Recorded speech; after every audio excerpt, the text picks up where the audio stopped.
Pranams Rajivji. This question is in continuation with the previous one. Where does liberalism fit in the idea or narrative of Indology?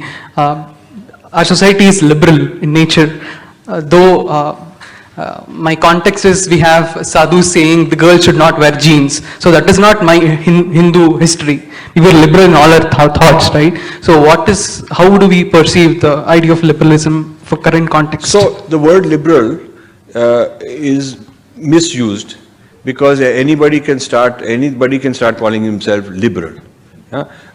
Like when George Bush attacked Iraq, it was called Operation Desert Freedom. Desert freedom. I mean, it's like Sheldon Pollock's liberation philology. We're liberating you. So it's a bit of a sham. The way these words get appropriated, these powerful words, people appropriate humanism, liberal, all this kind of stuff. So I don't know what you mean by liberalism, because to me, the Sanskrit tradition is highly liberating. In fact, the byline of my book is Sanskrit political or sacred? Because that's one debate. Oppressive or liberating? That's a debate. Dead or alive? These are the three questions answered in this book, discussed in this book. So I consider our tradition to be liberating. I do not consider it to be oppressive. They consider it to be oppressive, and they want to liberate us from this tradition. So the debate is over what constitutes liberation, and liberation from what. So liberation is from bondage. So it depends on what is your bondage. What are you in bondage to that you need liberation? So that's the debate. What is the human condition from which you want liberation? So there is material level, you want liberation from poverty.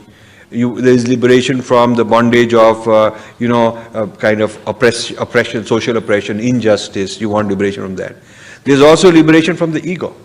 There is a bondage to the ego, which makes you go running around and until you are dead, you're basically a slave of it. That is also a bondage. So there's different levels of bondage. There is different levels of liberation.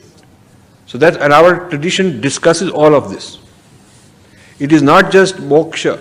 We have become moksha-centric. A lot of the Hindus have become too moksha-centric. But there is also arth, there is also kam, there is also, there's different kinds of pursuits that are legitimate. And there's nothing wrong in pursuing all these in balance, as long as you do it in balance. So liberation also has many facets to it. It's a big subject. What is Hindu liberation? What is Hindu model for liberation? Is a very large subject. It is not just one little thing. Even, I would say the ISIS is probably saying they're liberal. Because they'll say we'll liberate the world from kafirs. Yeah, we'll liberate the world. Because their definition of the problem is such that they are solving the problem as they define it.